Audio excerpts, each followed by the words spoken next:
Good evening. I'm your host, Karen Udis, in this series on the network of global corporate control. Today's segment is called May You Live in Interesting Times and is pre-recorded.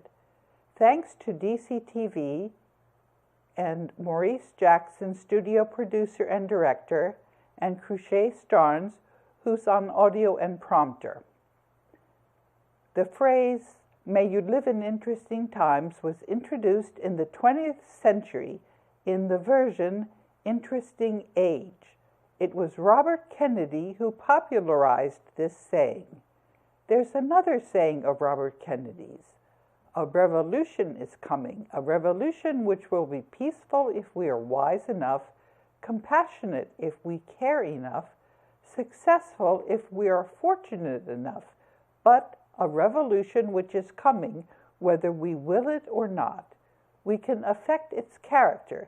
We cannot alter its inevitability. This saying was in RFK's speech in the United States Senate on the 9th of May, 1966. This topic for today's segment was suggested in a tweet. And the person said, "I told you in an earlier segment of this year about how we've inherited from Bobby and J.F. Kennedy the platform for the global currency reset that we're embarking on." And there's a link in that show in the teleprompter. We're also indebted to Ronald Reagan, Ferdinand Marcos, and Jose Rizal. Thank you. I spent 5 hours searching through my Facebook pages trying to locate a video, which I'm going to show you a clip on, talking about the moral decay from state capture in the United States. This helped me find quite a few other gems that I will be airing with you in this segment on DCTV. The world under its boots is shuddering in systemic failure. We recognize it in our time, from Nazi Germany, Banzai Japan, and the Titan Soviet Union. But the odor of imperial rot was the same in Persia, Athens, and Rome, and when Babylon's king shook to see the handwriting on his wall. This necrotic fetor has many causes. One is the shock an empire suffers at its first stunning inability to impose its mighty will. Another is the sheer awe at repeated failure to impose ordained outcomes. And then there is the sick, secret suspicion that the era of its easy dominion is over. That nauseating stink is strong in our air again. This time the aroma of suppurating decease that offends the world is that of a floundering, moribund imperial America. When the Soviet Union's internally rotten zombie colossus crumbled and collapsed, it left America as the unrivaled hegemon in a totally subservient world. America had always been imperialist, but selectively so. When the USSR tanked, all restraints were gone. And this is after the clip. The point I want to make is that the ending in the video is all wrong.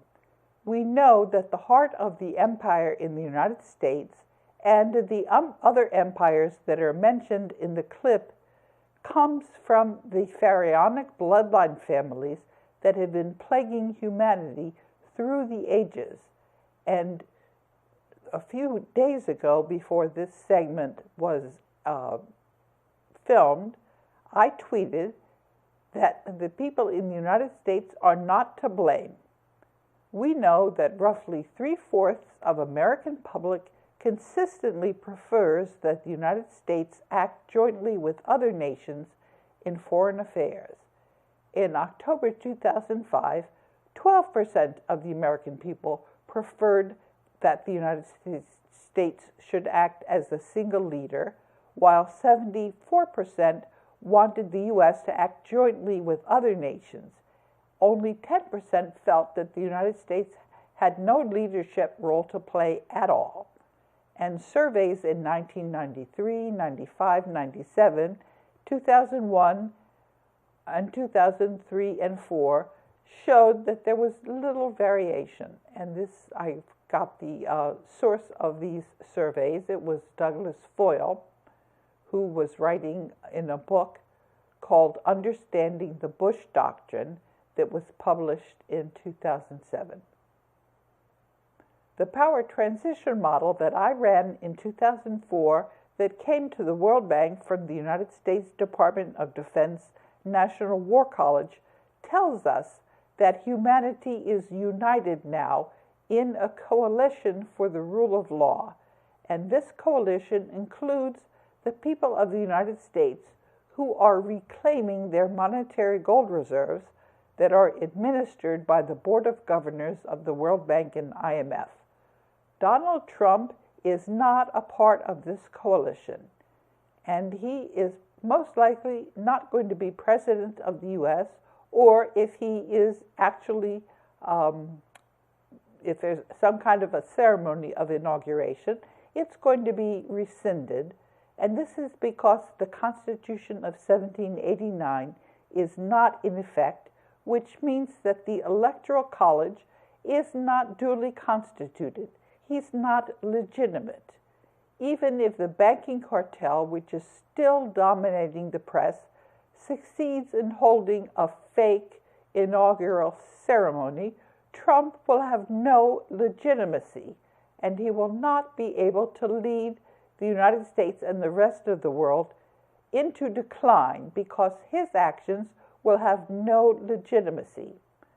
They will be rescinded by the Coalition for the Rule of Law.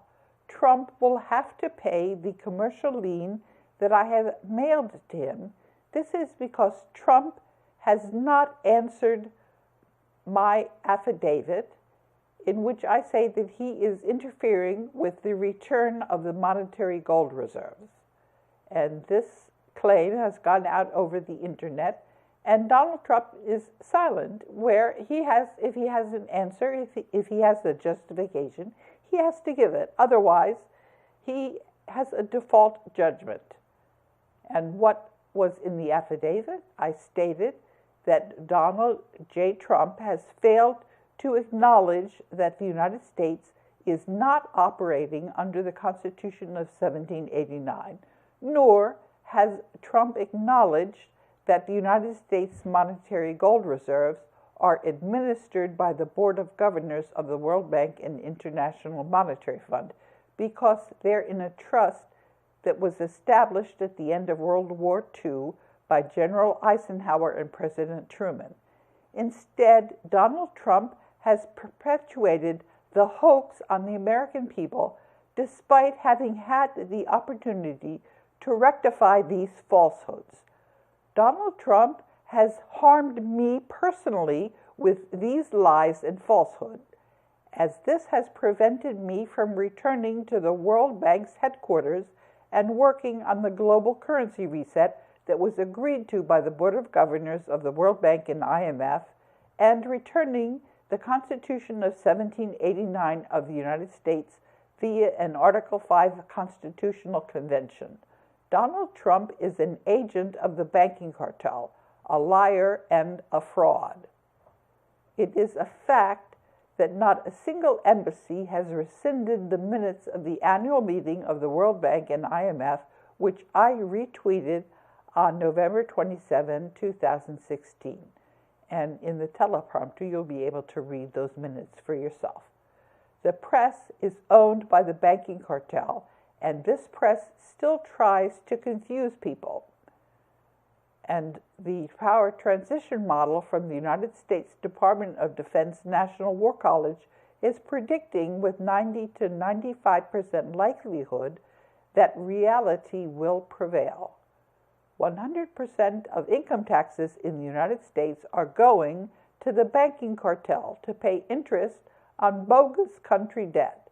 I tweeted this, and Twitter removed it from my timeline. Trump is serving the banking cartel. Trump is a Knight of Malta. The United States is in interregnum, and I vote shares of the United States on the Board of Governors, which administers the United States monetary gold reserves. Trump owes humanity their monetary gold reserves in the global debt facility. If Trump does not answer paragraph 27, which I've just finished reading to you, then he is accountable to me and to the International Bank for Reconstruction and Development, and also to the International Monetary Fund, and to the Joint Ministerial Committee of the Boards of Governors of the bank and the fund on the transfer of real resources to developing countries. That's a long-winded name for the Development Committee. And he's also liable to the Global Debt Facility, which is also called TVM LSM 666.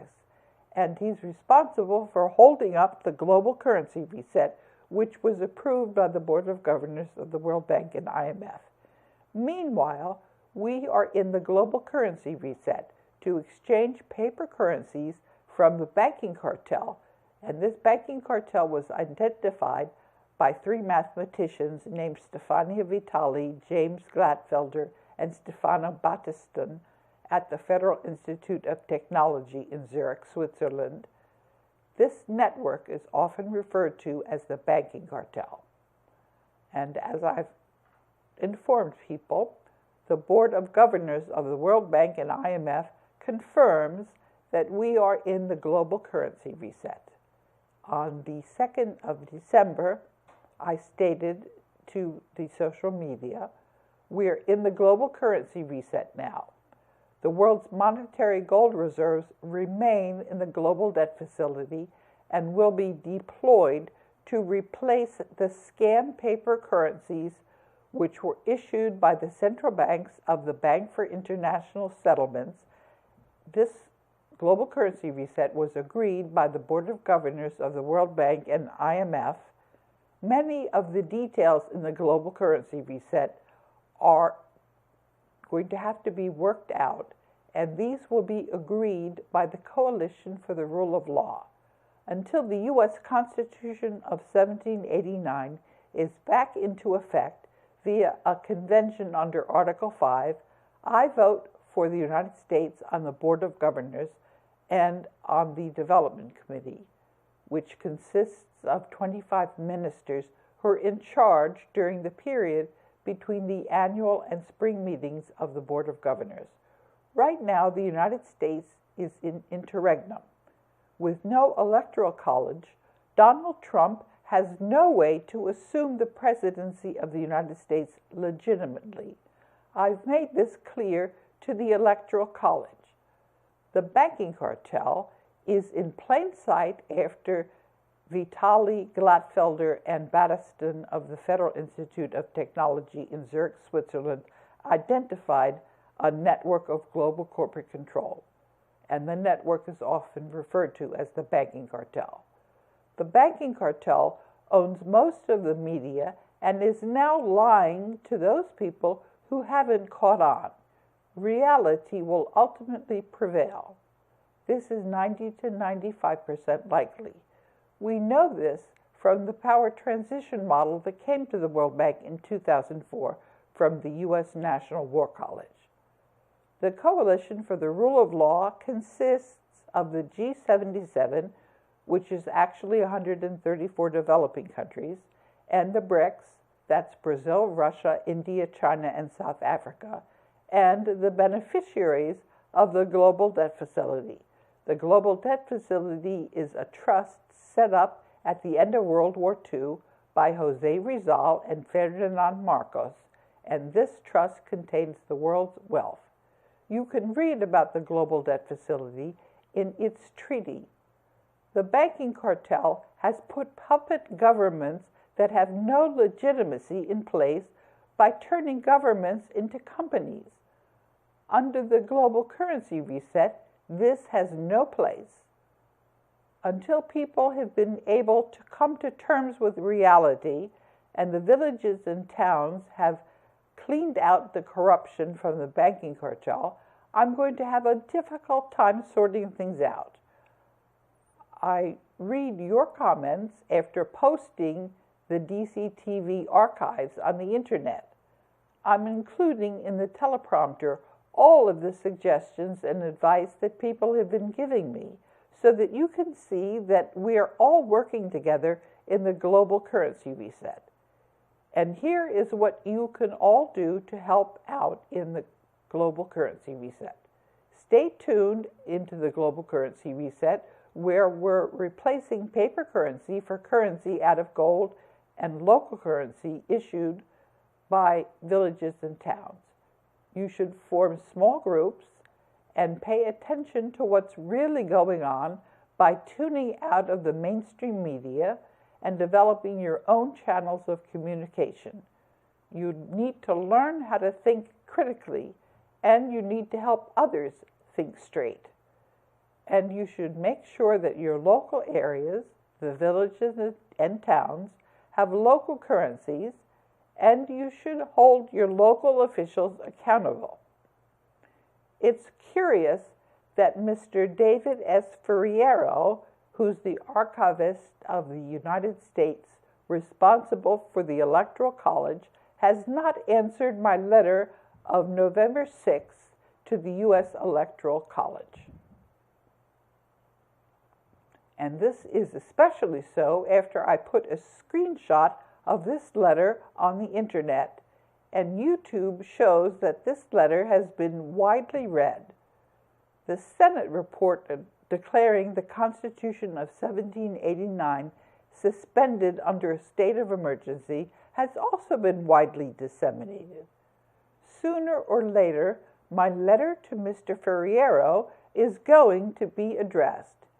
This is because we know from the power transition model that came to the World Bank in 2004 from the National War College that Japan and Germany are not going to allow the unconstitutional Federal Reserve note to crash and prevent the United States from fulfilling its treaty obligations for the defense of Japan and also the defense of Germany. Instead, the Federal Reserve notes are going to be exchanged for currency containing the United States monetary gold reserves in the global debt facility. Reality will prevail in the rest of the world in a global currency reset to replace paper currencies issued by the banking cartel.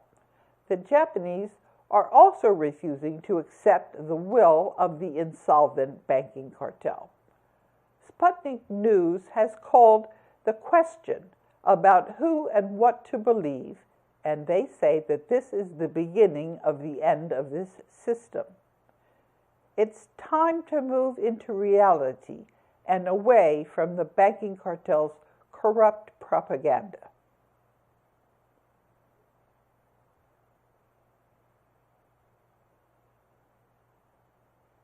And we're scrolling through some tweets. You can see on the social media that people understand that the reality is very different from what you hear from the corporate media. The banking cartel has been trying to break the United States into little pieces. It was the banking cartel that started the Civil War in the United States.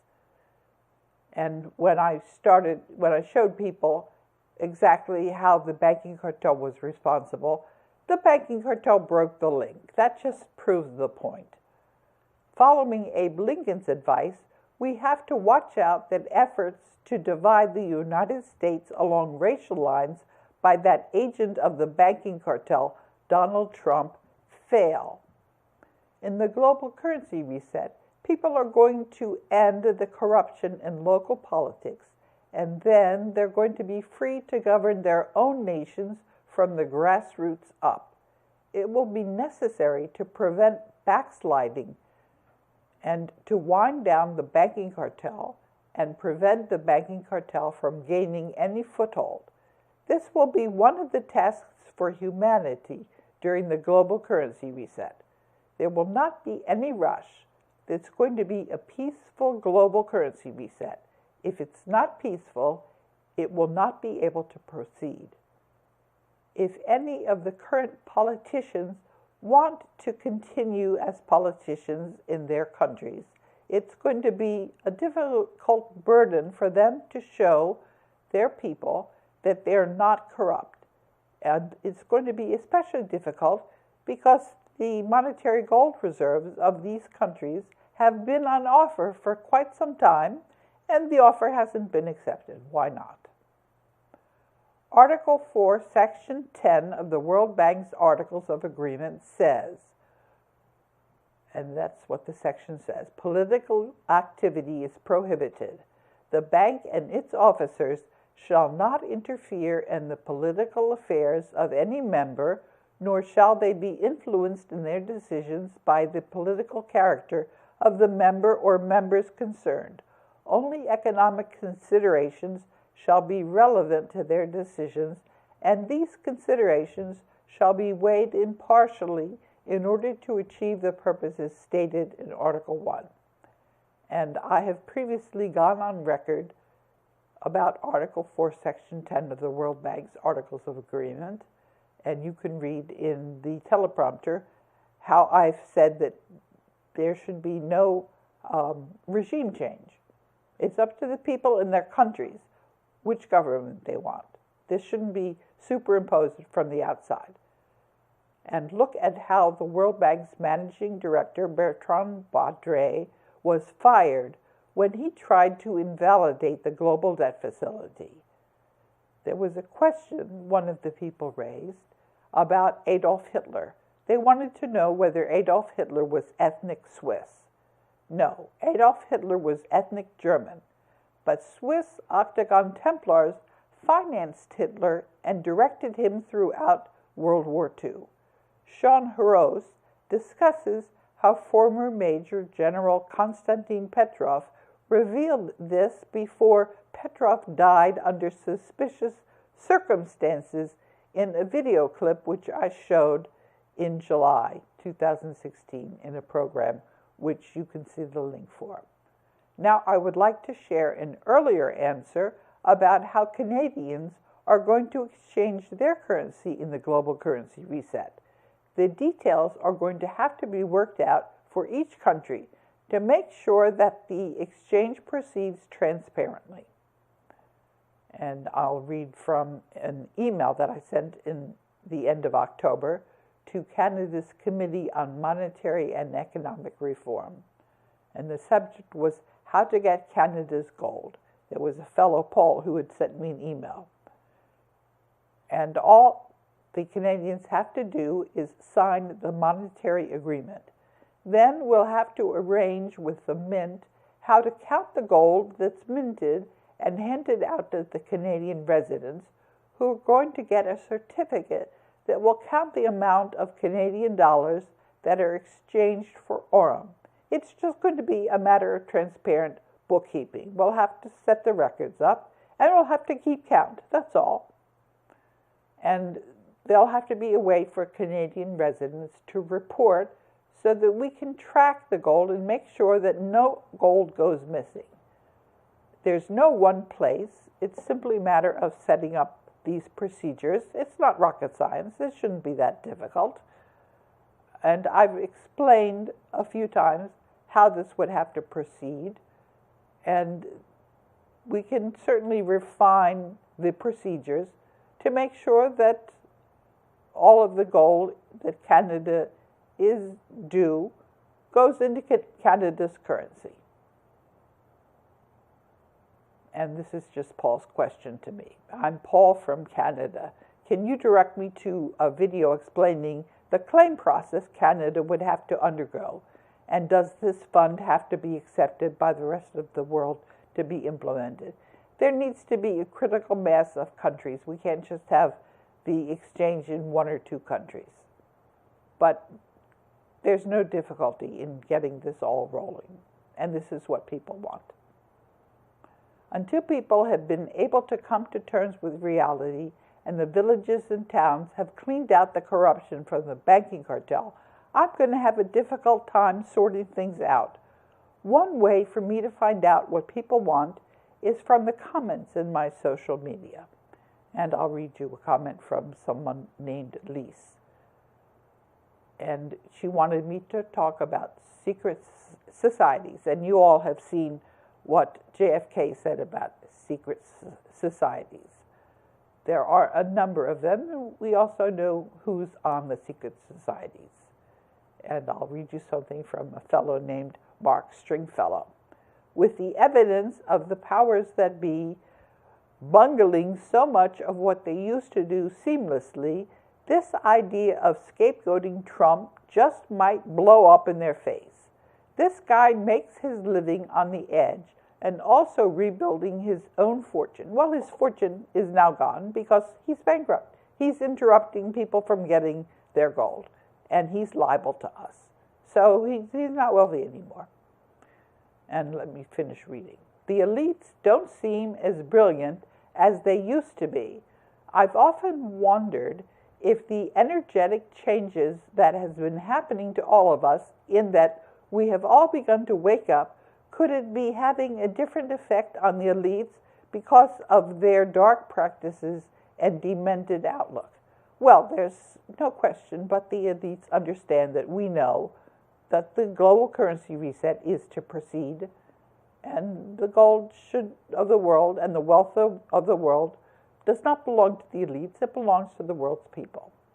And there's something from a person named Haley Tatari. I also don't think they're all that smart anymore. I think often when their plans are exposed by us, they die down. I really think they're losing power. The U.S. military is supposed to be prohibited by law from targeting U.S. citizens with PSYOPs within U.S. borders.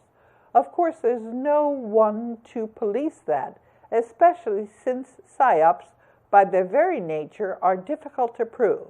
This is particularly so where the secret weapons are employed. Also, nothing stops agencies, U.S. or allied, from doing that dirty work and hiding it under the national security.